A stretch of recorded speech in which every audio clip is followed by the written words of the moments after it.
我们已经深入阿拉善10多天，早就踏进了无人区。这房子是干嘛的？不管了，先进去看看吧。豆芽仔过来一块推，小轩也上手帮忙推开这座石门。随后，这扇石头门被我们一点点向里推开。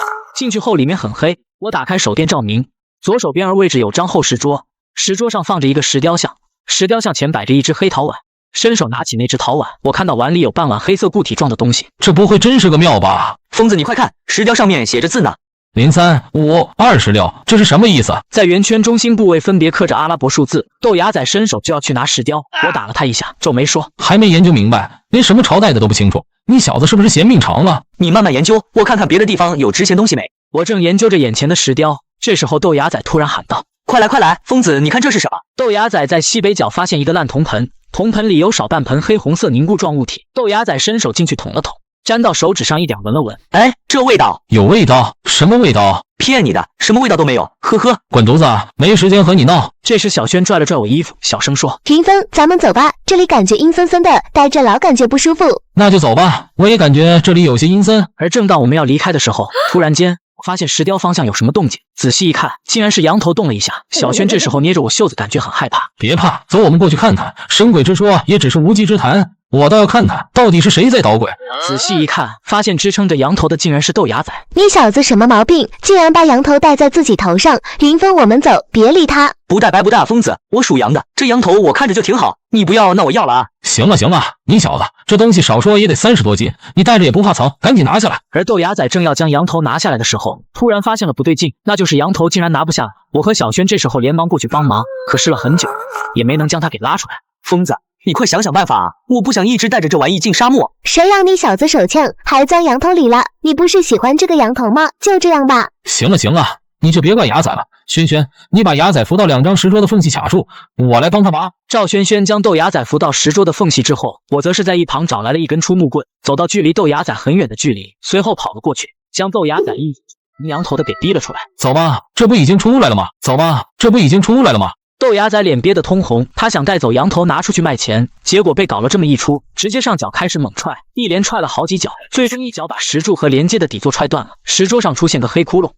怎么这石桌中间是空心的，双层的？石头不是实心的吗？豆芽仔踩着石桌两边，弯腰扒拉掉一些碎石，小心翼翼地用手电照了照里面，里面竟然藏着一本经书。难道说当年某人之所以建这个石庙，就是为了藏这东西？原以为是木板经书，结果一看发现不是经书，这什么玩意？人物图、故事图，这些人物刻画的有鼻子有眼，惟妙惟肖。其中一幅场景让我很感兴趣，木雕板的上方刻画了一幅场景，一群人跪着，只有2个人坐着，坐着的2个人从脸型身材上看，一人看着年长，一人看着年轻着，年轻人的姿态正在弯腰施礼，而坐着的岁数大的这人头顶上刻了4个汉文字，为名囊萧。什么囊萧？你不懂不要瞎念。那你说这个字念什么？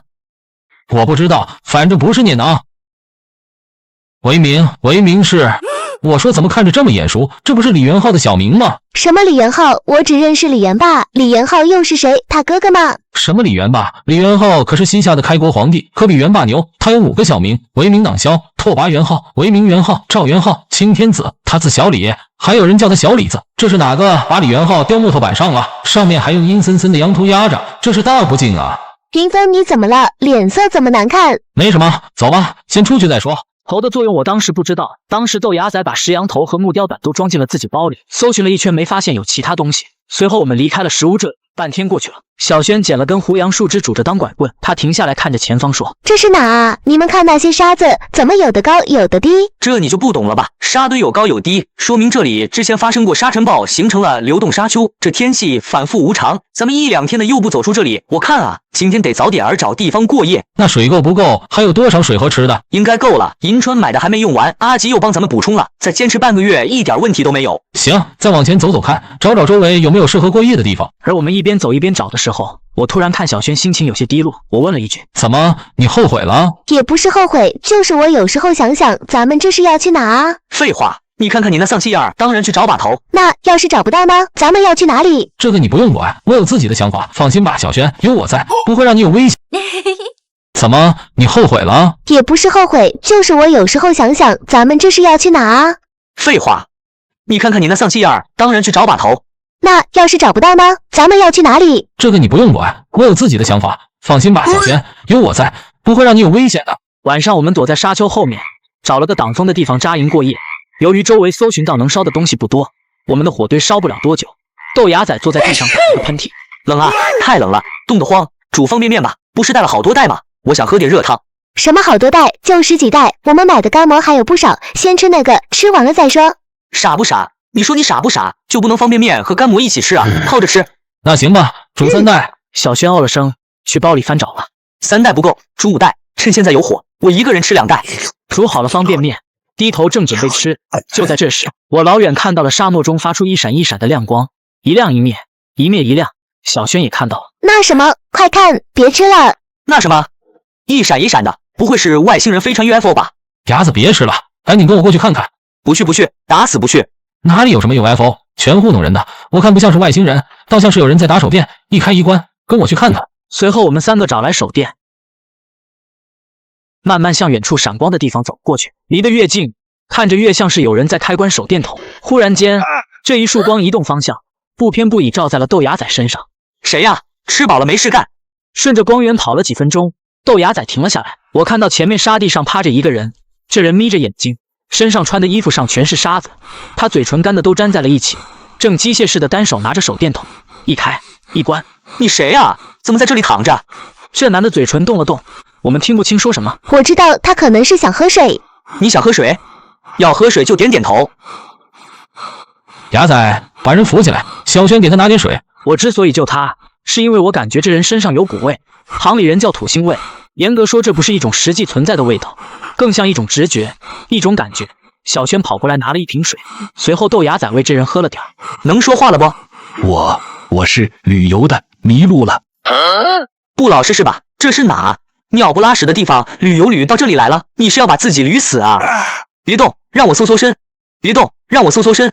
这人还想挣扎2下，豆芽仔直接来硬的，从上到下给他搜个遍。从这人身上搜出来一部没电的手机，一支手电筒，一把匕首，还有塑料袋套着的火折子。一看到塑料袋里包的火折子，我乐了。正经人谁用这玩意？就盗墓贼用这东西。我再问你一遍，好好说，你是干什么的？我真的是游客，迷了路。你不说实话，行，我们走吧。随后我们3个不管他了，拿着剩下的水开始往回走。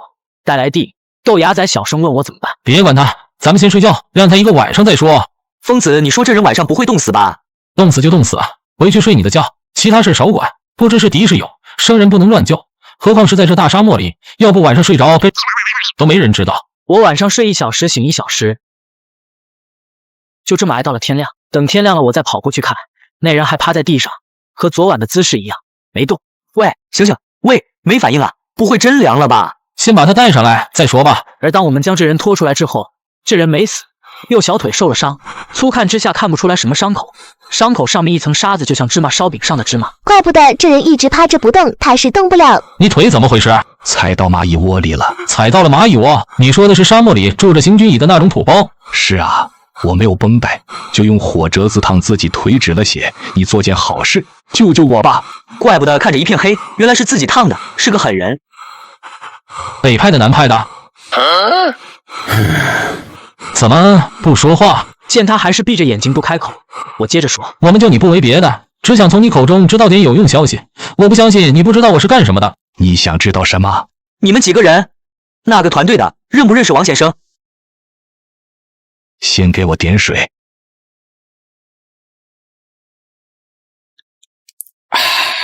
没想到在这里能遇到同行，碰到你们是我老马命不该绝。你们是王先生什么人？真是把头！你们是不是一道来的？都是来摸黑水城的？接下来这人断断续续的讲了1个多小时，我不能确定他说的话里有几分是真。这人叫马德明，也是一个可怜人。他自称跟着4代九清水混。刚听到九清水这个名，我着实吃了一惊。这个马德明我不认识，但要说九清水的名号，混北派的很多人都听过。我知道小兄弟你疑心我，但咱们是同行。这次之所以聚在沙漠里，也都是王显生牵的头，所以我没有骗你的必要。我跟的人的确是九清水。我信你说的。我再问你，你一个人被扔在，是得罪了九清水被搭背了？还有，王显生现在的位置在哪里？怎么可能？老大怎么会丢下我？是我自己主动离开的。我们这次接王显生的回关，后果是过来后已经折了5、6个人了。都折了5、6个人了，把头到底碰到了什么？那些人可都是高手，个个经验丰富不说，其中不乏还有九清水这样的人物。看我不相信，脸色发白的马德明又深呼吸了一口气，开口说：“那5、6个人连身体都找不到。我干这行业20年，从没有见过如此规模的击沙木，上万吨的沙子跑都跑不掉。”你是说把头他们碰到了击沙木？他闭上眼，像是回想起了可怕的一幕。没错，而且不是普通的击沙木，是前所未见的形式。我快挨不住了，小兄弟，能告诉你的我都告诉你了，信不信看你自己。你们有没有绷带？我小腿需要处理。行军蚁没红火蚁那么毒，但这种蚂蚁嘴里也分泌乙酸，咬人后对伤口有腐蚀作用。豆芽仔看过后撇着嘴说：“兄弟别包了吧，我没有工具，要不还是切了吧，看着实在闹心。”我觉得还是留着好，虽然难看点，但没问题，我还没感染。怎么没感染？你看你这，我实在看不下去了，干脆点吧，保命要紧。马德明擦了擦汗说：“不用不用，给他洗腿用了整整3瓶水，我看的有些肉疼。我们的水都是用来喝的，用1瓶少1瓶。洗干净后，我们又用纱布帮他裹了裹，包的不好看，但比不包强。包好腿后他就睡着了。”疯子，你信这人说的话不？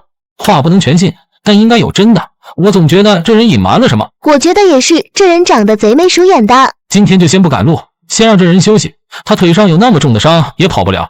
等到了晚上，我们再给他来个3堂总会审。中午我去看过，马德明一天没动静，就一直闭着眼睛睡觉。到了晚上，我们生火做饭煮方便面，阵阵香味飘散。我想着这人闻到味该饿了吧，结果他还是没动静。要不我去看一眼吧。疯子，我也觉得他跑不了，就让小轩去看看吧。要看一块去看，我也觉得奇怪，一天了都还是没动静。等我进去一看，看到马德明还在，松了口气。我疑惑着走过去想要叫醒他，我手刚碰到他，立马就觉得不对劲。马德明怎么凉了？豆芽仔探手过去试了试鼻息，真凉了，没气了都，这下咋整？唯一的解释可能和他腿上的伤口有关，或许他早就发烧感染了，之前一直强撑着说自己没事，要不然想不通他怎么会突然……牙仔，你去看看，看他身上有没有什么别的伤口。不去不去，人都凉了，看那些还有什么用？权衡再三，我同意了豆芽仔说的。沙漠里晚上10点多，天色全黑，我和豆芽仔一人抬手一人抬脚，小轩打着手电照明，我们3个合力把马德明抬到了一处沙丘上，刨好坑后把人推进去。由于没掌握好力度，马德明成了脸朝下趴在了坑里。管不了这么多了，疯子，赶紧走吧，太瘆人了。小轩又开始吐了。就这样，我们很潦草的把马德明埋了。回去后，我见小轩脸色不好看，他站在那儿犹犹豫豫的不敢进棚包。你平常胆子不挺大的，况且人又不是在你帐篷里，你怕个啥？我是女孩子，你能不能考虑下？不管，我要住你的棚包房。要不住我的房子吧，放心吧，我不嫌你脚臭。你要是真害怕，就抱着被褥过来吧，一人睡一边。疯子，我可提醒你一句，兔子还不吃窝边草呢，你可千万别冲动啊！滚蛋！一大早，豆芽仔用一种奇怪的眼神看着我，时不时的还冲我笑一下。豆芽子，你看我干什么？东西收拾好没有？都准备好了银分，咱们出发吧。我们顺着丹巴吉林沙漠向北又走了2天，到了一处很奇特的地方。我们站在沙丘上往下看时，这片小湖是淡红色的，但等我们走近后，又变成了普通水的颜色。沙漠里遇小湖，相当于彩票中1等奖啊！疯子，快来灌水，把空瓶子都装满。这水还会变色，能喝不？别再喝中毒了。废话，这么清的水当然能喝了，我喝给你们看。卧槽，怎么这么险？什么玩意？赶紧走，赶紧走！我们就这样走了几天之后，终于有了进沙漠以来的最大。我们捡到了一个废帐篷，还有一个背包，背包里装着2根半米长的不锈钢金属套布，被我们拿走。直到一天晚上，我们正吃着东西，忽然传来了一个人的说话声：“你们是干什么的？”豆芽仔立即起身，拿上了我的宰羊刀。你是谁？我先问你的，你们是干什么的？和这男的保持了一定距离后，我试探着开口问：“你是回关来的？”他听到话后愣了愣，随即看着我说：“你是王先生身边那个小子，叫什么疯？”把头，豆芽仔，把刀放下。随后我看着男人激动地说：“你怎么找到我们的？把头呢？你是北派的哪位？”王先生提过你这小孩，他还说怕你们来找他，没想到你们还真找来了。跟我来吧，我带你们去见他。棚包也没顾上收，我们3个直接跑跟上了。大哥怎么称呼？把头现在人在哪呢？我姓肖，你叫我老肖就行了。姓肖。我努力的在脑海中回想北派里哪个姓肖，猛然间我想到了一个人。你是肖密码？哟，小子你知道的还挺多，看来王先生平时没少培养你。怎么这次来了这么多牛逼人物？北派的九清水、肖密码，还有谁？传闻这人的眼睛就像 X 光机，看一眼腿，脑海里就有了地下墓葬的轮廓结构图。行里有句话，说哪个团伙能效密码请来当眼把头，那就等着发吧。到了，那里就是我们营地。到了，那里就是我们营地。我想看看王显生见到你们几个小孩会是什么表情。你算老几？牛逼啥？敢叫我们小孩？看肖密码脸色变了，我拉住豆芽陪笑说：“小哥，你别介意，我这兄弟向来口无遮拦惯了。”肖密码脸色变得很快，他突然笑着对豆芽仔说：“你叫什么名字？”陆子明。随后他看着豆芽仔点点头，径直朝露营地走去。到了火堆那里，有个老头正在烤火。小肖，这几个是谁？你从哪领回来的？挺巧的，宋爷，我过去刚好碰到了这几个，他们说是王显生的人。这老头也是北派一个有名的眼把头，行里人叫宋小鼠。我约在河南一带，5分钟后我见到了那个人，见到了我们在阿拉善找了近1个月的把头。把头，我们终于找到你了。把头愣了好几分钟才回过神来，把头长叹一声气，看着我说：“云峰，我说过让你不要来找我，你怎么这么不听话？”把头，你为什么把我们3支开来这里？这可是回关啊！你许给那些人的都是什么？这下面到底有什么？我要是不来，会后悔的。以后我慢慢会告诉你。云峰，你见过姓肖的了，还见过谁？刚才烤火那个是宋小鼠吧？河南一带的眼把头，还有九清水。我们之前碰到一个叫马德明的，他说九清水也来了，真的假的？把头，马德明，他人现在在哪里？我随后把我们遇到马德明的事说了一遍。人没了，这样也好，你们3个都是我的人，跟我来，我带你们认人。等认完了人，你们3个就回吧。回？我们回哪？等走到棚包门口，把头突然转过头来，一脸认真的开口道：“哪来的回哪去？不回去，烫沙子躺了20多天，我们才不会回去。小轩为了这趟行程都晒成了小黑猴了。把头，让我们留下来吧，我和云峰豆芽仔肯定有用，我们能帮你的忙。”我一直硬憋着不说话，因为我知道把头不会无缘无故的这么干，他肯定有自己的原因。小轩、牙仔，你俩先去外头守着，我来跟把头谈谈。这都叫什么事儿？豆芽仔怒气冲冲的转身出去了，小轩落寞的看了眼把头，也转身出去找豆芽仔去。云峰，虽然咱们爷俩认识的时间不算长，但我王显生很看重你，你可知道？我恭敬的点头说知道。既然你想知道原因，那我就告诉你，我先带你认识认识北派的前辈。随后把头领着我去见了北派的9个人。九清水、肖密码、宋小鼠、钻地鼠、珠宝抠、鱼狗子、骆家山、东北小凯、老学究，这几个人到底有多厉害？等看后面剧情你们就知道了。这人怎么坐着轮椅就来阿拉善盗墓了？这岁数，估计连洛阳铲都立不起来吧？那天晚上，把头挨个给我介绍，结果就是这些人对我生意阑珊爱答不理，他们都没用正眼看过我。我自己也知道自己身份卑微，入行浅，比不上他们在行里的名头亮。但老话说得好，30年河东，30年河西，莫欺少年穷。云峰，你年纪还小，我让你见这些人主要是混个脸熟，他们都是北派里有头有脸的人物，认识这些人对你以后有好处。知道了，把头，那你现在该告诉我某些事情了吧？比如黑水城里到底有什么？云峰，之前我没打算告诉你，不过既然你找来了，我觉得还是让你了解了解的好。此事说起来有些复杂，你刚才见过坐轮椅的那老头吧？他是一路被小凯背过来的。见过，他不就是把头你之前介绍的老学究吗？没错，我说的就是他。老学究和我有些私交，你别看他老掉渣了，他的本事啊。说着话，把头指了指自己的脑袋，都在这儿。王先生，你说谁老掉渣？我刚好准备让云峰请你，你来的正好。云峰，你不是一直想知道黑水城里有什么吗？把头指了指坐在轮椅上的老学究。老伙计，你来说说吧。据我推断，研究黑水城这片黄沙之下还隐藏着一些地宫，而某个地宫里可能放着西夏的3件东西：唐代6部大藏经、流泪佛、灵武窑雕瓷妙音鸟。随后他像讲故事一样给我讲了3件西夏国宝的前世背景，感兴趣的粉丝朋友可以上网查一下这3样东西，总之很值钱，我这里就不再啰嗦了。等到后半夜，把头把我们3个秘密叫了出来。什么事啊，把头？我之前可说了，我们可不回去，都走到这了，一起发财啊！你小声点，这么大声，不知道隔墙有耳。豆芽仔捂住嘴，小声说：“2点多了，应该都睡了吧？我们跑这么远，谁能听到？”随后我让小轩去放风，防止有人偷听。我们3人开了个秘密会议。云峰、牙仔，你们知道前几天那个叫马德明的土工为什么跑？云峰、牙仔，你们知道前几天那个叫马德明的土工为什么跑了？马德明说自己跟着九清水过来的，我听他的意思是碰到击杀木吓着了，不敢干了才跑的。没你想的那么简单。4天之前，我们在离这里向北30里左右的沙漠中发现了一座小型地宫，有价值的东西总共摸出来4件。马德明说的流沙墓是真的，我们也的确在那里折了人。那座流沙墓规模很大，因为阿拉善得天独厚的风沙环境，让那座墓的封土堆厚度扩大了几10倍不止，在地下埋得非常深。这么说，把头你的意思是这座流沙墓还没得手，因为遇到了困难都没摸进去。那马德明为什么跑？他怕什么？难道说黑吃黑？把头脸色阴沉的点点头。这么说，之前折的5、6个人，其中3个是被黑了。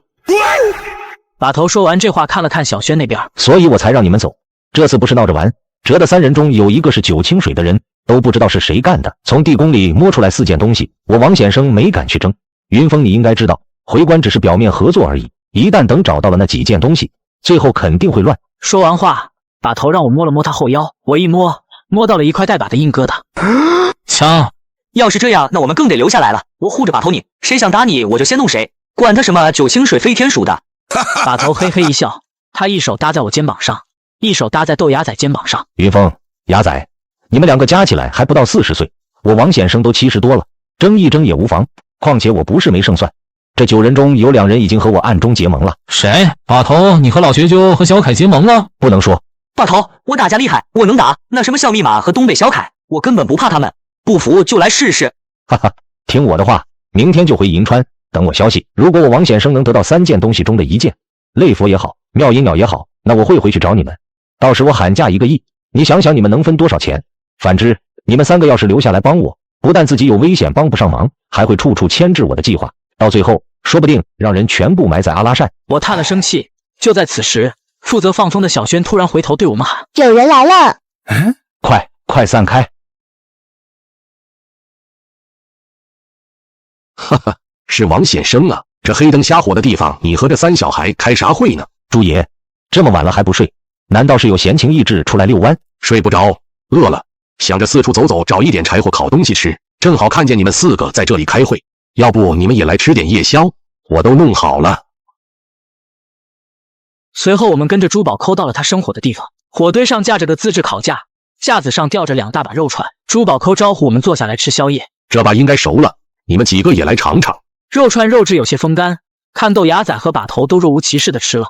我把肉送到了嘴边又放下了。年轻人，你尝尝啊，又没毒怕什么？没看王显生都吃了。朱爷是吧？你来盗墓还准备了这么多吃的？你这穿羊肉串的肉是从哪儿来的？听我突然这么问，珠宝抠看我的眼神变冷了。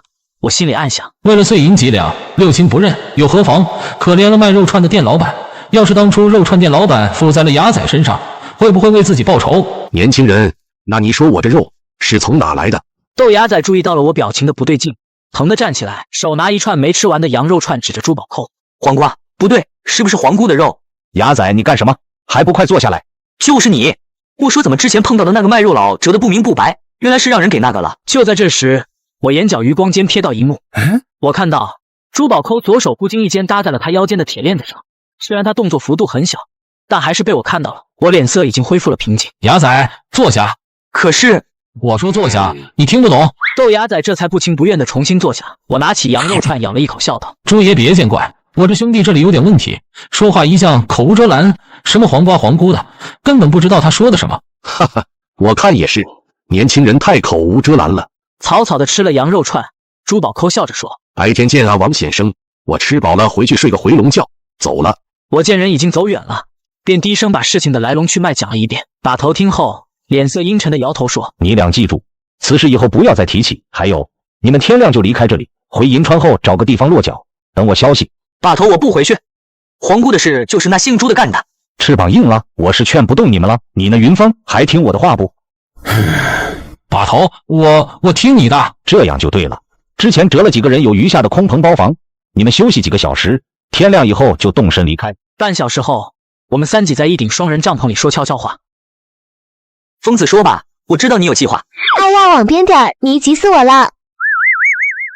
是啊，云峰，难道咱们就这么走了？那什么流泪鸟听起来就很贵，要是我们挖到了，那该卖多少钱啊？什么流泪鸟？那是妙音鸟。财迷了？你想什么呢，小轩？这么多好手在这，就凭我们3个能挖到地宫，别说挖出来，找都找不到。我话虽然这么说，但小轩说的话无意中点了我一下。我又想了想说：别胡思乱想，听把头的，明天一早我们离开这里。豆芽仔咬着牙不说话，像是心有不甘。7点多我们就起来了。豆芽仔咬着牙不说话，像是心有不甘。7点多我们就起来了。早上出来棚包房后，我们就跟把头道别。把头，那我们走了。我们在银川等你消息，等回来了一定要联系我们，你一定要注意安全。我会的，走吧，把水带上。云峰，你带好队伍，注意安全。就这样，我们慢慢离开了北派营地，这里都走远了100多米。豆芽仔和小轩还忍不住回头观望。我们3离开了这个大营地，自然是要回我们的小营地。往回走的时候，豆芽仔和小轩无精打采，提不起来精神，还差点迷了路，走到日上三竿才回到小营地。图个啥？越想越来气，气死我了！玩了1个月沙子，那沙子好玩不？好玩个啥？疯子，你快说，你有想法对不对？小轩这时盘腿坐在地上，也抬头好奇地打量我。我清了清嗓子，说：“你们敢不敢干票大的？”就爱干大的。我也同意。那些人是前辈没错，但不是有句话说得好吗？叫富贵险中求，被人看不起不要紧，重要的是我们自己看得起自己。说得好，那些人就是岁数大点而已，他们能挖，咱们也能挖。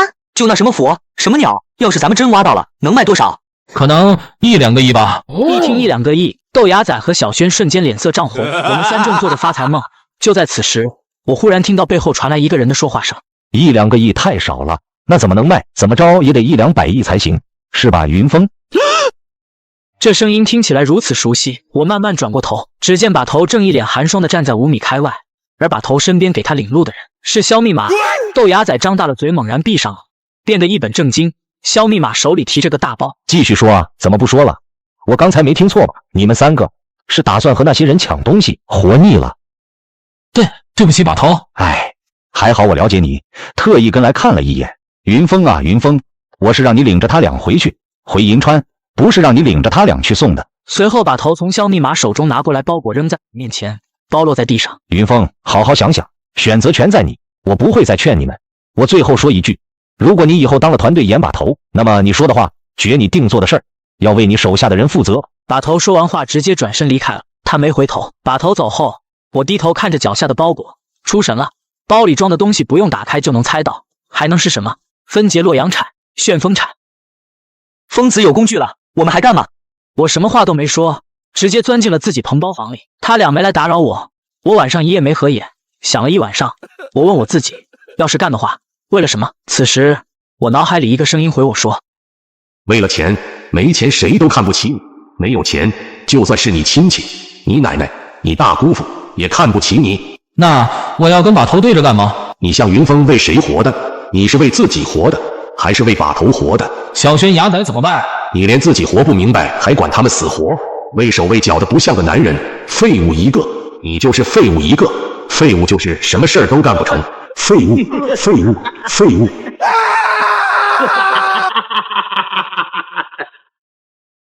我再次睁开眼睛，这道声音再也没有出现。第二天，阿拉善沙漠里有道奇景百看不厌，那就是日出。淡红色晨光洒下来，照亮了远处的地平线，金色的沙海一望无际，风景独好。都看我干什么？我脸上有花儿。疯子，我怎么感觉你像变了一个人似的？变啥啊？别乱想了，今儿天不错，我们走吧。走？去哪？可能1个月干磨嗓子眼都干了，回银川享受享受。啊，不打洞了，不找宝贝啦？我想好了，我们3个没机会的，活着不好吗？走走，回去吃大餐了。今晚我们双排开黑，好好休息休息。我的手机在这大沙漠里根本没信号。你用这个肯定没信号了，这个华为 Mate 60送你，信号满格，一起开黑。哇，你这么大方！这是我在左下角领的，不仅有5000台苹果14，还新增5000台全新的华为 Mate 60，都是全新顶配机型。刷到视频点左下角链接进去就有机会领，而且还是官方旗舰店发货。我上次领过了，这次还能领吗？当然可以，左下角链接点进去注册上线就能看到领取界面，领完填个地址，24小时之内就官方直邮到家了。不信你自己试试。好，我这就去拎一个。看我已经做了决定，豆芽仔叹了声，什么也没说，转身开始收拾东西。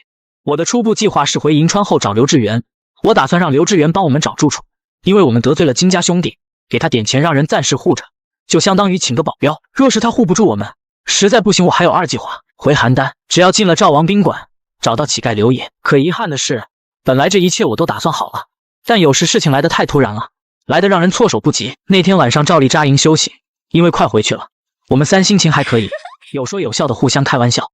哇靠，刚刚领的手机这么快就发货了？你再继续挂机，还有其他福利能领呢。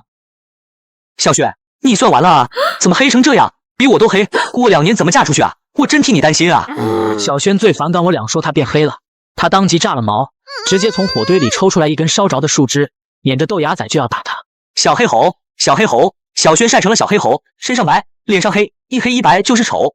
小轩追不上，愤怒地将手中铲子砸去，结果被豆芽仔躲开了。随后，小轩突然原地蹲来，双手抱着头不停抽泣。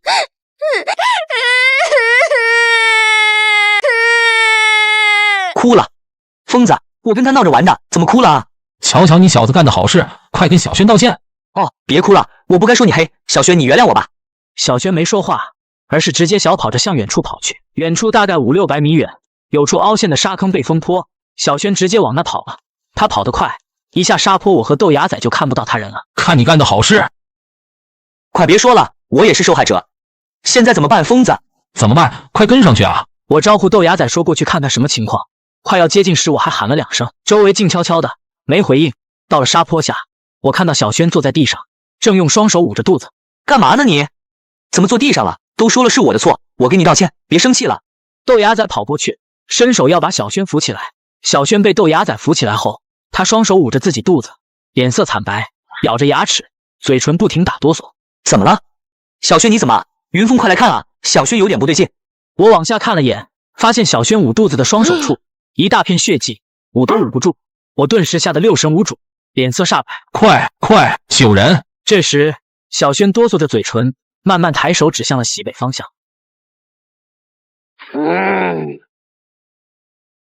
豆芽仔也看到了，他2分钟就跑回去翻出来了我的羊刀。豆芽仔太阳穴两边青筋暴起，一句话没说，提着羊刀就冲了过去。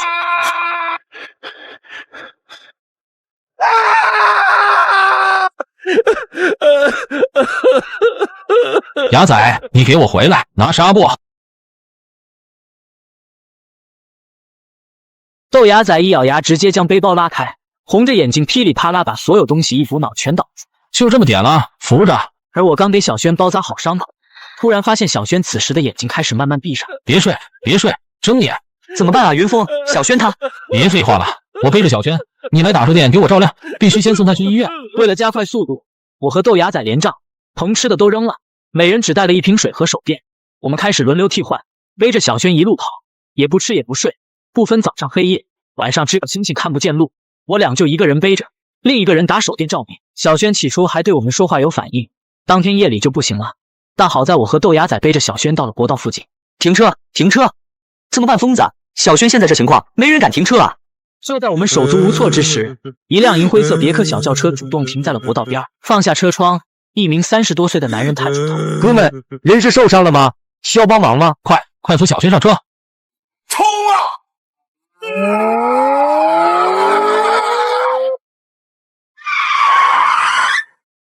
你俩是病人的家属吧？是，医生怎样了？命保住了没？保不保得住不好说，你们止血还算及时，小肠损伤了，又过了这么长时间，我尽力做了缝合，往后7天是危险期，主要担心腹腔感染。你俩这岁数不大啊，快通知小女孩父母来吧，签字先交手术费，患者病情我会随时跟进的。那就这样。随后手术室大门打开，护士推着担架床，我看到小轩闭着眼睛，脸色惨白，吸着氧，手上还输着液。小轩命保住了。我和豆芽仔在走廊抱在一起，开心的像个孩子，又蹦又跳。这外人看到不知情的，还以为是媳妇生小孩要当爸爸。当天我和豆芽仔就轮流去医院陪护，没有父母朋友来看我们，我们唯一依靠的就是彼此。病人现在估计能说话，但是不能吃东西，腹腔感染要半月以后才能吃些流食，然后才能逐步恢复正常。好的，谢谢医生。互相照顾的朋友经历过生死，会更加珍惜。阿育王塔、流泪佛、妙音鸟又怎样，比不上人，因为盗墓贼也是有爱的。小轩，我问你，是谁拿刀捅伤你的？是不是那个牵着狗的人？是，就是他。那人牵着狗，之前在黑水城附近见过，应该是一个人。我发誓，不论他藏在沙漠哪里，我一定会把这个人给你找出来。小轩点点头，痛苦地闭上了眼睛。在医院住院的第10天，来了一个陌生男人。男人40多岁，穿着普通，身高1米8左右，短发偏瘦。当时豆芽仔回去休息了，我接班陪床，正在翻手机。我疑惑地看着男人走进来，放下果篮。你是谁？我不认识你。小女孩恢复的怎么样了？我和你很熟吗？麻烦你出去。熟？怎么不熟？我们可是好朋友。你认错人了，赶紧走，果篮拿走。我看着他下了逐客令，他语气平静地开口说：“鄙人姓金，名凤凰，不知向先生是否记得我？”我疼得站起来，把病床上的小轩挡在身后，脑门上紧张的出了汗。送来果篮的这个男人，竟是银川金氏兄弟中的老二。你想要怎样？你哥的失踪和我们没关系。向云峰是吧？其实你们当天住院我就知道了。我今天之所以亲自来找你，是想和你谈。谈什么？我们之间有什么好谈的？你应该知道，失踪的那人可是我的手足兄弟，亲哥哥。我们从小一块长大，一块采煤，一块挖矿，现在连我都找不到他人了。金钟皇说完，拍了拍我肩膀，凑近笑着小声说：“真是谢谢你，干得太好了。”什么？我哥失踪了，对我来说是大好事。我改主意了，你只要答应我接下来说的条件，我哥的事儿一笔勾销。银川也好，其他地方也罢，我不会再找你们3个麻烦。我眼皮乱跳，咽了口唾沫，问他什么条件。我听说石头卖了200万，我也是实在人，一口价600万，一分不能少。这钱用来买你们自己的3条命，凑钱期限是3天，3天内你们要是敢跑路，就失去这个机会了。屋漏偏逢连夜雨，小轩受伤住院，没想到第一个送果篮来看望的，竟然是我们的大仇人。我听说石头卖了200万，我也是实在人，一口价600万，一分不能少。这钱用来买你们自己的3条命，凑钱期限是3天，3天内你们要是敢跑路，就失去这个机会了。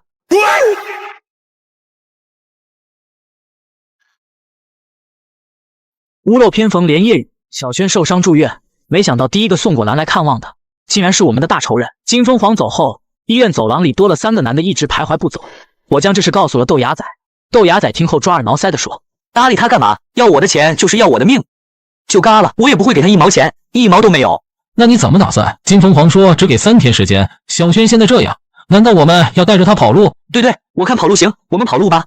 跑哪去？金钟皇已经盯上我们了。除了外面这几人在明处，说不准刚才过来给小轩扎针的护士也是他的人。小轩还要输液，这种情况下，我们怎么带着他跑？这时正好有一名女护士进来整理床单，豆芽仔病急乱投医，当下就冲人喊：“喂，你是不是和外面人一伙来监视我们的？你告诉姓金的，让他趁早死了这条心吧。”有病吧你！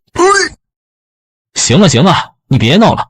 3天后要是给不到他600个，我估计我们3个会被套上麻袋丢矿坑里害了。那现在怎么办？总不能一直这么干等着吧？我和豆芽仔想不到什么好办法。时间就这么过去了2天，事情的转机出现在第3天。就在金钟皇给的最后期限将要临近时，我在医院看到了2个人，一男一女，2个年轻人。我之前和他们有过一面之缘，没想到此刻在人民医院又碰到。男的是夏志学，小平头；女孩是夏米奇，胸口衣服上印着《还珠格格》的标志。他们是银川信义市场水果店老板娘夏姐的儿子女儿。当时切石头用了人家邮具，现在邮具还没给人还回去，还在沙坡头那边的平房里放着。该死啊！我怎么把这事给忘了？既然这样，眼下孤立无援，也只能找他们帮忙了。就这么办。我提着暖壶，装作打水的模样路过，在路过他俩身旁时，故意咳嗽了声。是你偷我妈邮具的小子！我一句话没说，直接提着水壶快步向水房走去。小子，你给我站住！进了水房，我直接关上门，佯装打水。夏米奇怒气冲冲的突然追了进来，夏志学也紧跟着进来了。带到你了，小子！没想到让我们在这儿碰到你了。我妈前2天还念叨你了，说把我家邮具卖哪了，卖了多少？我想请你俩帮个忙。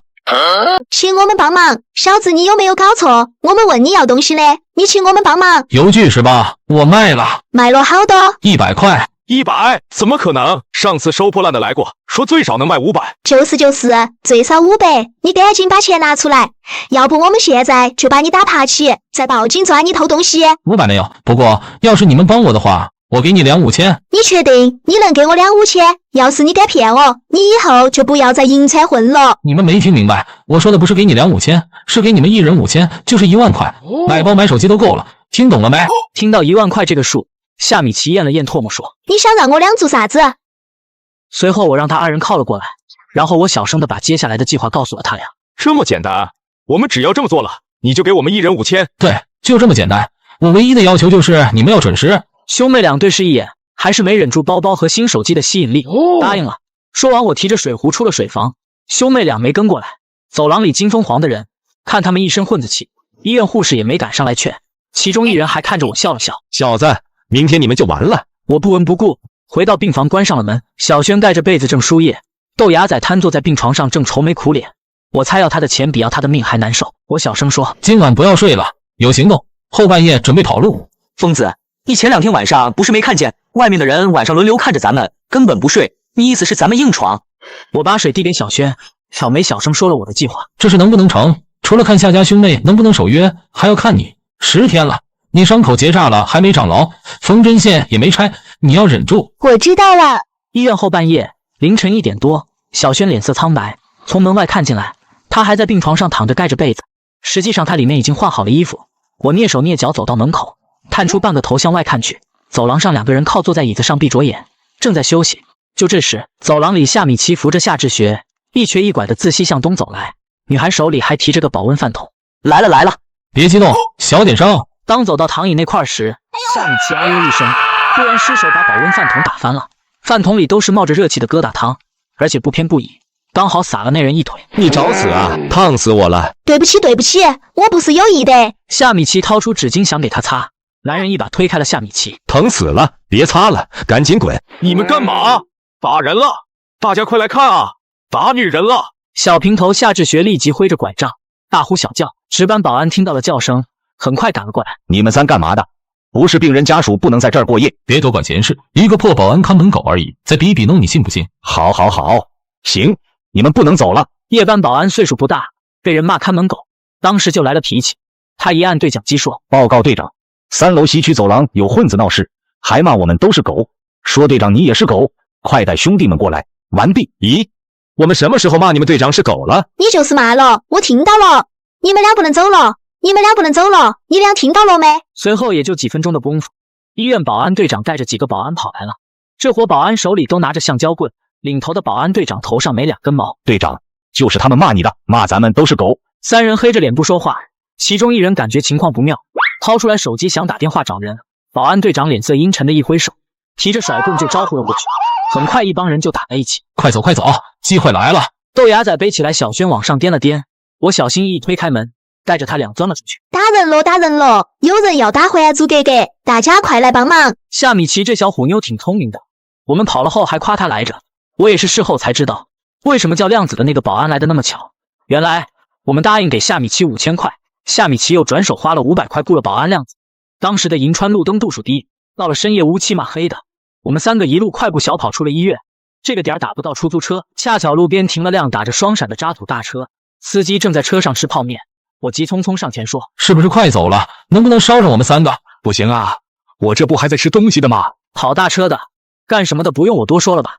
最后我出了个高价，花1000块钱坐他的车，说去哪都可以，只要离开人民医院附近就行。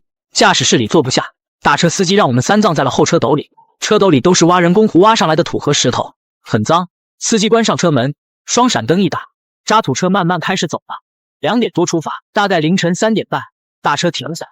疯子，现在我们怎么办？往哪里跑？前面有户人家，去敲一敲，没准他会开门。豆芽仔不停敲门，敲了好几分钟，随后屋里亮起灯，一个女人不耐烦的声音响起：谁啊？这是要疯啊！大半夜的敲什么门，不让人睡了？大姐，我们旅游来的，晚上没地方住，能不能在你家借住2天，1天给50块钱，您看行不？就这样，我们3在登封镇这个小卖部暂时住了下来，或者说是暂时藏了起来。在这里住了3天，小轩身体正在恢复，脸上有了好气色。现在把头不在，只能靠我。我没有刘志远电话，仔细考虑过后，我给另外一人打了电话。你好，是文二吗？我是向云峰。向老板，老板你去哪了呀？我想你的钱。不是，我想你，想死你了。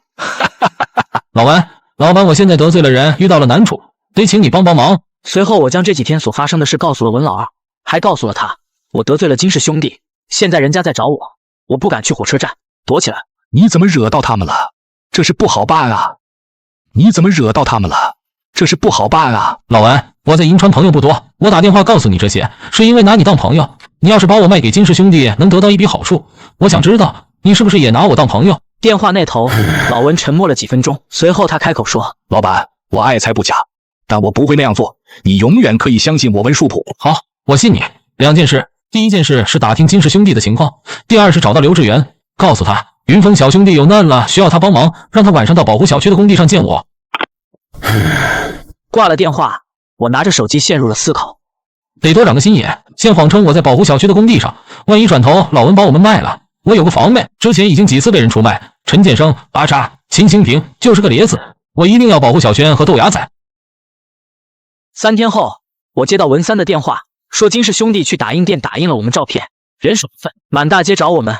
看来我们跑了金凤凰真生气了，情况不乐观。老板，我再确认下，确定碰头地点是保护公园的工地上是吧？刘志远今晚后半夜就去找你们。没错，就在保护公园碰头。随后老文挂了电话，豆芽仔一直竖着耳朵旁听。疯子，说不好这老文2头吃把我们卖了，等他联系上了刘志远，咱们去不去保护公园？别一去让人逮到了。为了安全不能去，最起码我们自己不能去。小轩此时正坐在沙发上喝旺仔牛奶，当时这牛奶在那个年代特别受欢迎，马大姐的小儿子今年18岁，正眼巴巴看着小轩手里的旺仔牛奶，不时咽口唾沫。我指了指马大姐孙子小王帅，让他去怎么样？当天晚上11点，我给欧王小帅50块钱，随后小王帅把他家的3轮车推了过来，坐上3轮车，将接下来要做的事告诉了小王帅。放心吧，大哥，我都记住了。那小轩呢？小轩怎么办？我跟他说了，小轩留在屋，万一马大姐起夜，他能应付一下。就这样，我骑着3轮车拉着豆芽仔和小王帅向保护公园赶去。到了工地，在北门方向立着一块大石头，石头上刻了保护2字。我把3轮车藏在大石头后面。小王帅，你过去看看那边什么情况。好，没问题。藏树后等了10多分钟，小王帅气喘吁吁地跑回来了。工地上只有2个人，正蹲地上抽烟，周围没有见到其他人，也没有小汽车。豆芽仔折断树枝扔地下，像下军令一样说：“再看。”过了几分钟，他回来摇摇头说：“和刚才一样，就2人。”我这里地势高，居高临下，很快我看到远处地势低的地方有2黑影，其中1人手上有个红点，应该是正蹲着抽烟。这时候我的手机响了，来电号码是刘志远，他好像知道我在看他。喂，我是刘志远，你在哪？该现身了。我挂了电话，向坡下走去。老板，你怎么才来？不说好10点吗？现在都11点半了，你是不信任我？我笑着安慰了老文，上前说道：“刘哥，我们认识的时间不长，你能来帮我，谢了。”不说那些，老文已经把眼下情况都告诉我了。我这边2个办法，无论你选择哪个办法，我都会帮你。你听听看。第一，你低估了金凤凰在本地的人脉影响力，高速上也有他的人，找到你们是迟早的事。火车站你们不能去了，网吧、菜市场、大医院你们也不能去。我认识一位叫刚子的人，他有一辆小火车，货车不走高速，走贺兰山国道，他可以带你们出去，你们可以信任他。那第2个办法呢？第2个办法又是什么？第2个办法就是你管出钱就行。我找人，我认识一个小兄弟被金家兄弟整得很惨，他一直想报复，只要你们钱到位了，到时我会暗中帮他，让金凤凰和他大哥金为皇一样消失了就行。刘志远的意思不用我说，是什么不用猜，就是你们想的那样。我平复了心情，低声问：“要用第2种法子，我们得出多少？”大概50个吧。什么？50个？那行吧，给我1天时间考虑考虑。回来后，我将刘志远的办法告诉了小轩。我知道刘志远说的是真话，只要我钱给到位，他会找人来办金凤凰。不过我思来想去，觉得这么干风险太大，就该这么办，出钱请人，让他消失。金凤凰身边养着那么多人，去搞他，搞不成出了事怎么办？就算成了，金氏兄弟一消失，他手下那么多网吧、台球厅的产业归谁？到时银川肯定会大乱，万一查到了我们头上，直接就把我们抓进去了。小轩，你的意思呢？如果你俩都觉得这么干好，少数服从多数，我听你们的。我有些害怕，我们还是先走吧。窝囊。2比1，那就这样了。豆芽仔还是生闷气，没再说什么。我们随后都早早躺下休息，应该是后半夜，具体不知道几点。我起夜去尿，豆芽仔打着呼噜。就这时候，我忽然发现睡我们对过床上的小轩不见了，都不知道他什么时候起来。奇怪了，小轩大晚上的去哪里了？我以为小轩可能和我一样上厕所去了，便穿上衣服出了门。到厕所门口，我看里面乌漆嘛黑，怕小轩在里面蹲着，我就喊了喊：“小轩，小轩，你在里面吗？”不吭说，我进来了。马大姐自家盖的是那种旱厕，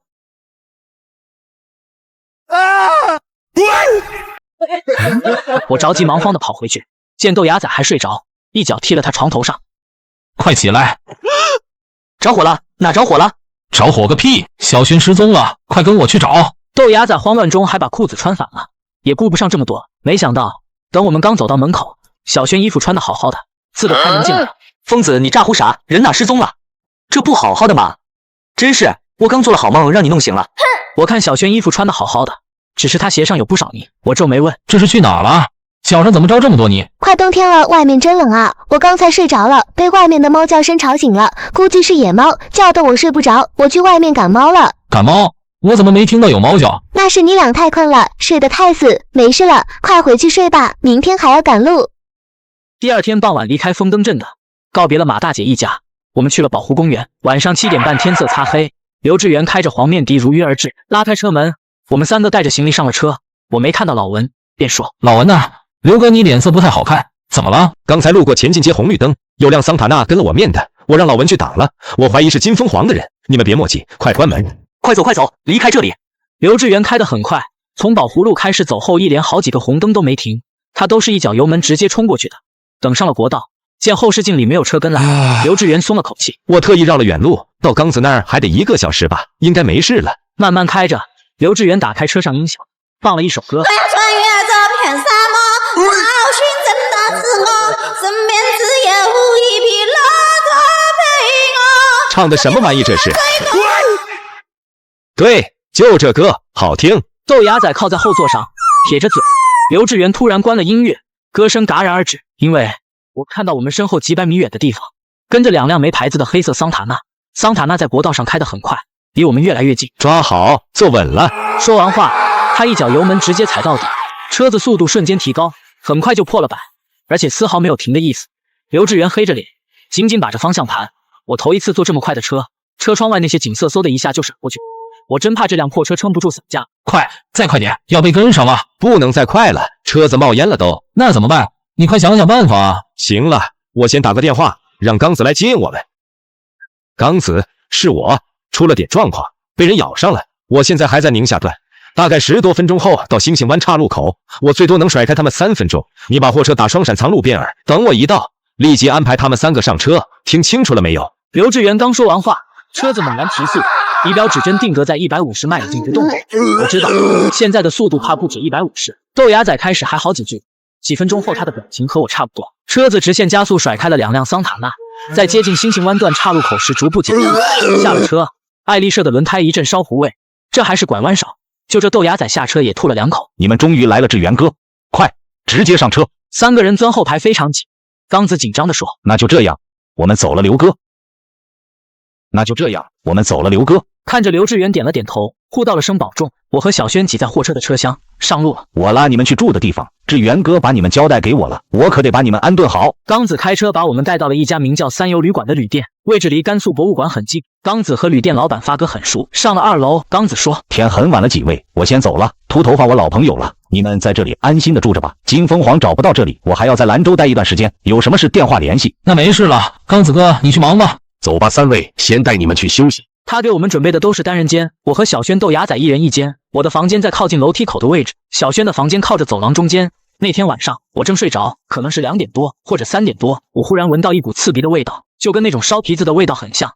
这股味道来自门外，很臭，味儿很呛。坐起来，我开了屋门，向走廊看了看，楼梯口那块摆着个公用的绿皮垃圾桶，烧皮子味儿就是从那里飘过来的。拐弯那里还隐隐亮着火光，我拿着手机快步走了过去。谁在那里？听到我在叫他，这烧东西的女人一抬头，我冷不丁看到了她脸，大半夜的差点给我吓死。这中年女人40、50岁，短发，穿着一身红色毛绒睡衣，让人看了害怕的是她那张脸，她脸上密密麻麻的全是红痘痘，可能是痤疮一类的皮肤病。我吓得我大骂了一句，没忍住，一脚踹这女的头上，她被我一脚踹脑袋上，躺在楼梯上哎呦哎呦的惨叫。我这才反应过来这是个人，当即壮着胆子大声问：“吓死人了！你干什么的？大半夜在楼道口烧东西？”我看你们几个快死了，想好心救你们一命，你踢我干什么？疼死我了！你是不是有病？我看你才快死了。哈哈，知道你不信，不过年轻人，我看你以后有牢狱之灾呀！不光你有，以后凡是跟在你身边的人，横死的横死，坐牢的坐牢。如果你想破解的话，明天下午来活禽市场找我吧。我在原地愣住了，或者说被他这番话吓住了。牢狱之灾，坐牢，这人是什么人？他怎么会知道我还有几个朋友？牢狱之灾这几个词一直是埋在我心底最深处的恐惧。我有些失魂落魄的回到了自己房间，翻来覆去的睡不着，失眠了。第二天早上起来下楼，我看到秃头发在1楼拖地，便问他：“发哥，我跟你打听个事儿，你这楼里有没有住着一个女的，40、50岁，短头发，脸上都是痘痘痤疮，看着有点吓人。”有啊，兄弟，你说的是鸡脚婆吧？她在活禽市场里摆摊卖鸡，不住我旅馆啊。怎么，兄弟你见到她了？是不是吓着你了？昨晚确实吓了我一跳。跟你打听的是，这鸡脚婆什么来路？她，你让我怎么说？住兰州老城附近的都知道她，有人说她神棍，有人叫她鸡巫婆。谁家小孩丢个魂了，谁家老人去世了，癔症了，有信这方面的人都会去找她。有这么神吗？这人到底谁？我知道你不信，我跟你说个事吧。关区的雅新园有户人家，一家3口，男的在变电站上班当电工，女的在家带小孩，小孩9岁了，也就是上个月吧。这家小孩突然像变了一个人似，老是趁他爸他妈不注意，用钥匙把他爸妈锁在房间里，而后这孩子一个人打开屋里电视机，学着电视机跳广场舞。跳广场舞？这什么意思啊？这是后来闹得很大，听说还登早报了，不光雅新园，连西大坝、任家庄那里都传开了。后来那家的孩子越来越过分，不但天天锁门，有时正吃着饭还会突然生气骂人，说为什么把饭做得这么硬，不知道他牙口不好吗？ 7、8岁的孩子说自己牙口不好，加上之前的种种反常行为，他家父母就害怕了，开始怀疑自家孩子是不是撞到了什么不干净的东西。父母带着孩子去了白塔寺玉佛寺烧香拜佛，结果没起什么作用，回到家还是这样。后来有人跟小孩父母说要不带孩子去活禽市场看看吧，听说那里有个卖鸡的女人，外号鸡脚婆，能看事儿。结果鸡脚婆就看了小孩一眼，当即板着脸说：“这不是你们孩子，孩子脖子上骑着一个70多岁的老太婆，你们不该去寺庙道观耽误时间，来得晚了，孩子早丢魂了。”小孩父母吓坏了，说：“你可一定要救救，我们家就这一根独苗，只要我们孩子好了，花多少钱都行。”最后小孩父母花了6万块钱，这不是一笔小数目，请他帮忙救孩子。随后鸡脚婆用一个木头做的方模具一压，就把一个圆形鸡蛋压成了方形鸡蛋，把这枚方鸡蛋塞到小孩怀里，然后父母开车带着孩子绕着整个兰州城转了一圈，回来后把鸡蛋从孩子怀里拿出来，打碎蛋壳后，鸡蛋表面上出现了2条蜿蜒曲折的小路。这条路附近就是你家孩子掉魂的地方，只要你晚上12点把孩子带到这里，连着大喊3声孩子的小名，你家玩就好了。自那以后，小男孩好了，恢复了正常。事后父母也问他了，小孩说之前的事都记不清楚了。我盗墓下坑，走南闯北，头一遭碰到这种事，当时心里就拿不定主意，加上之前碰到过豆芽仔那件事，我真有些发怵。鸡脚婆她断言说我有牢狱之灾，还亲口说能帮我破解，所以我打算下午去一趟活禽市场找她看看。这事我本来打算瞒着豆芽仔和小轩，但是中午的时候秃头发说漏嘴了。云峰，这是到底是啥情况啊？你是不是有事瞒着他和豆芽仔？我有苦说不出，便支支吾吾的说了昨晚的事。豆芽仔不迷信，但小轩他爸活着的时候老找风水先生算命，所以小轩有时相信这些。我们是干什么的？我们自己最清楚。牢狱之灾太吓人了。于是那天下午2点多，我们3个一道打车来到了兰州活禽市场，找到了那个人。年轻人，你来了，进屋谈吧。今天来不为别的，关于你昨天说的那些，我就是想过来问问，你说我有牢狱之灾的依据是什么？依据？没有依据，我是不想见死不救。年轻人，你信的话可以坐下来谈，如果不信，门就在那儿，现在可以走了。那就当我信吧。你说这是我的灾，那具体要怎样才能破了这个灾？楠楠，你去城关一带打听打听，我李小兰都帮了多少人了。年轻人，你这灾要想破的话，要多少？鸡脚婆咧嘴一笑，满脸红疙瘩都挤在了一起，伸手比了一根手指头。1万。不，你的灾太大了，我要10万。10万？你是不是以为我们傻子啊？我们钱是大风刮来的，你破什么灾事不？最多给你500块钱，办不办吧？年轻人，你又理解错了，我的意思是一个人10万，你们3个人加起来就是30万，我的本事值这么多。哈哈哈哈哈！30万，500我都觉得多给你了。疯子，我们走。3人意见分歧，回到了三游旅馆后又关上门讨论了个把小时也没结果。豆芽仔气冲关上房门走了出去。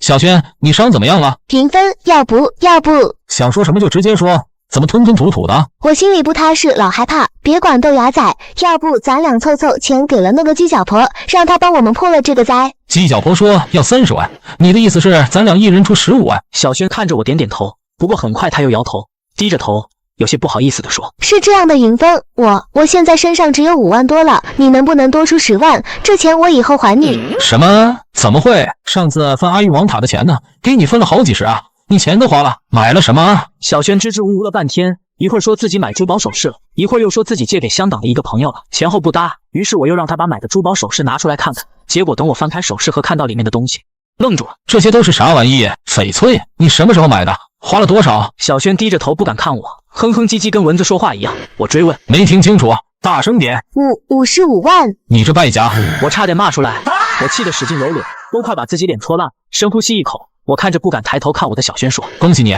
赚大了！这件翡翠进货价不超过100块，你赔了54万9千9，干得好，干得漂亮。”虽说这是小轩他自己的钱，我不该多说什么，但我知道这笔钱来之不易。我越想越气，绷不住骂了他2句。可能话说重，小轩红着眼睛跑回了自己房间，重重的关上了。恭喜你，赚大了！这件翡翠进货价不超过100块，你赔了54万9千9，干得好，干得漂亮。虽说这是小轩他自己的钱，我不该多说什么，但我知道这笔钱来之不易。我越想越气，绷不住骂了他2句。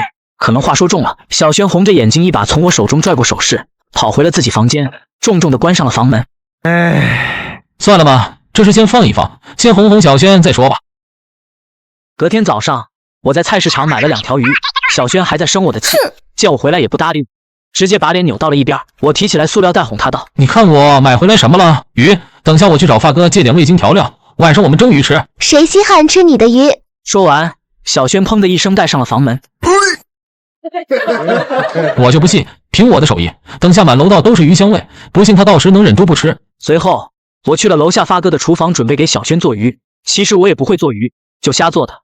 找到葱姜蒜料酒，到盆里腌一腌去腥味，然后撒点盐，把草鱼放锅里直接蒸。点燃火，我擦了擦手，就准备开始。就在这时，我忽然听到厨房隔壁传来争吵声。让你少要点，你偏不听，虎比娘们，非得那么急，还狮子大开口，要把人吓跑了，咱俩1分钱弄不到。你放心，领头那小子我见过了，疑神疑鬼的，对付这种人我最有经验。我先消失2天，让他找不到我，到时我再主动降价，要他个20万，那咱们这单生意就成了。这特么不是鸡脚婆吗？行吧，那还照以前的老规矩，人是我送过去的，我6你4，我得12万5。滚吧你！这次好不容易宰条大鱼，出力全在我，5-5分，事后1人10万，就事论事，下一单再照着6-4分。行，那就这一次，你赶快走，我这边儿再给你扇风。好，就这样，那我先走了。随后我听到房间的开门声，蒸锅里的水还烧着。我之前无论如何都没想到，事情竟然是这样的。